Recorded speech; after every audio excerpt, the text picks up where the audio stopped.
How to stop the disease to please. Do you find yourself feeling uncomfortable or bad when you have to say no to someone? Or maybe you catch yourself apologizing a lot.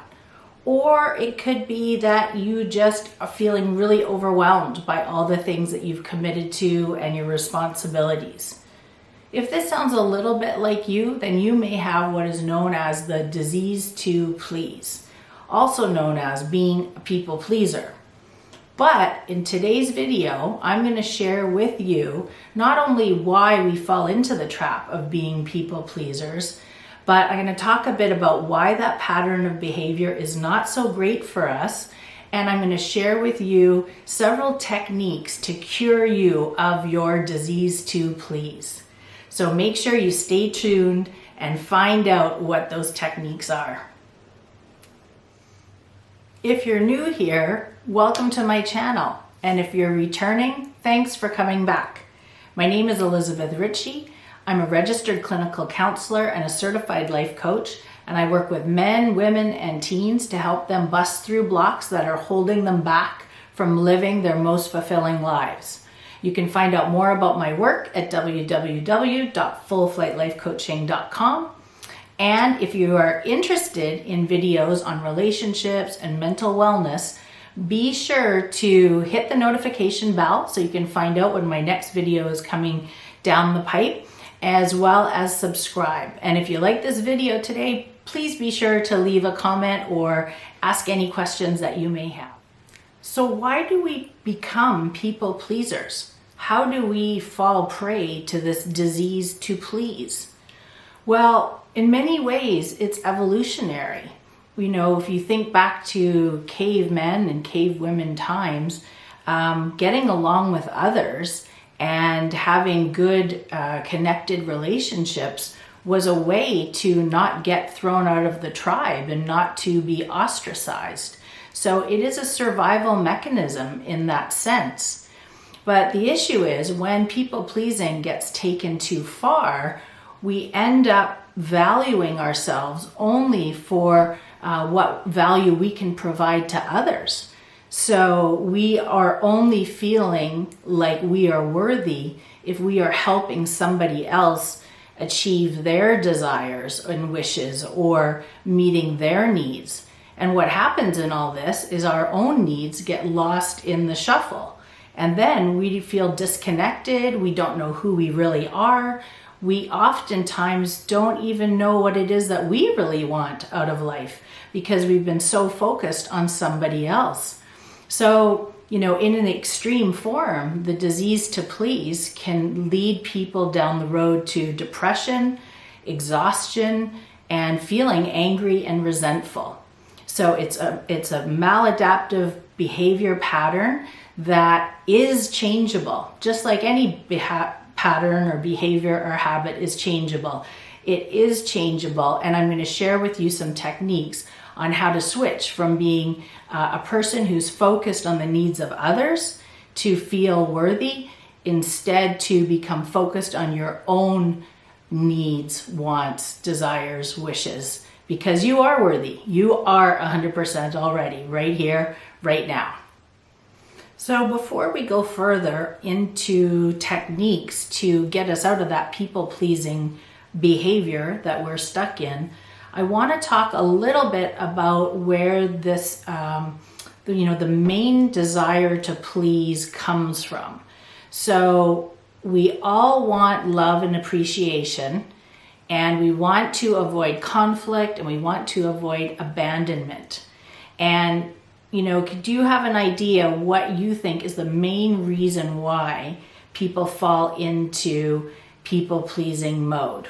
What do you think that is? What do you think the main reason is that people become people-pleasers? Well, I'll tell you what it is.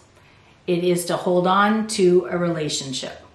That is, in my experience as a counselor and a coach, is the number one reason why people become people pleasers and put their own needs aside and focus on the needs of somebody other than themselves. It's to keep a relationship together. Now, on the surface, that might seem like, well, that's a good thing, right? You're working at your relationship, you're wanting to keep it together, but it's absolutely not a good thing, because we all need and deserve to have individuals in our lives that respect and admire and applaud our own personal boundaries. And when we have boundaries in place and the person closest to us is not respectful of those boundaries, it causes great pain. And it often leads to the termination of the relationship.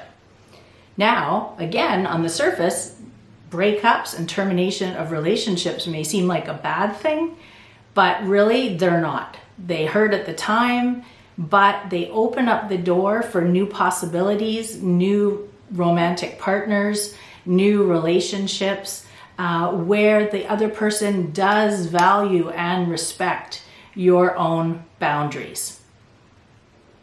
And this is good. All right, so we know that being a people pleaser and having the disease to please is not a good thing. What do we do about it? Well, I'm going to share some techniques with you right now that are going to help you cure yourself of the disease to please. And number one on the list of techniques to stop being a people pleaser is have an uplifting mantra in mind at all times that can help you to say no when you need to. So something like, everybody has the right to say no when they want to, including me. That's a good thing to keep in mind when you start feeling a little squirmy about saying no to someone about something. Another recommendation would be to start small. So if you've got some big no's that you need to say, big discussions you need to have with people that are very emotion laden and important, and you're just not comfortable, I would say start small. And start with something like you get a coffee, something that happened to me recently. I got a coffee at a coffee shop and it was like lukewarm, and I like my coffee really hot. So I just immediately after the first sip sent it back, said this coffee's not hot enough. Can you please bring me a hot coffee? And they did. So start small and leave the big stuff till later, till you're feeling a bit more sure about yourself and not as fragile. Another technique to use to stop being a people pleaser would be to spend time alone, some time in quiet solitude in nature, to check in with your body, to see if you're feeling stress or holding tension anywhere, and what that stress and tension may be coming from. So maybe somebody's asked you to do something or to take something on, or you're feeling overloaded by your commitments and something's not sitting right with you, but you haven't quite figured out what the issue is. Spending time in silence, in solitude, can help you tap in with yourself and figure out what is that irritant, what is that thing that maybe you've said yes to, but you really wanted to say no to. And keep in mind, when you say yes to other people and you say no to yourself, you're basically saying no to your own soul. So you want to be saying yes to things that light you up and no to things that are not lighting you up, that are just other people's commitments or other people's helping other people to get their own needs met as opposed to your own. So those would be some techniques. The other big thing would be self-care. So we always want to be practicing self-care, and that means checking in with your body. That means spending time in nature. That means moving your body, exercising, letting those emotions be processed through the movement of your bodies. And it helps you to become, you're becoming stronger in your physical body, but you also become stronger mentally. Something else that's really important when it comes to curing yourself of the disease to please would be to know what your priorities are.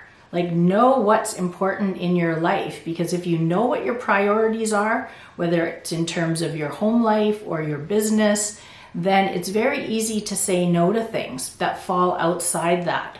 So, for me, the things that come to mind right away would be priorities such as family, friends, work, health, and anything that falls outside that, like maybe somebody wants me to bake a cake at the school, but it's a particularly busy week for me. I'm going to say no to that. I'm going to let somebody else who maybe that fits more in with their priorities, or they have a bit more time, let them do it.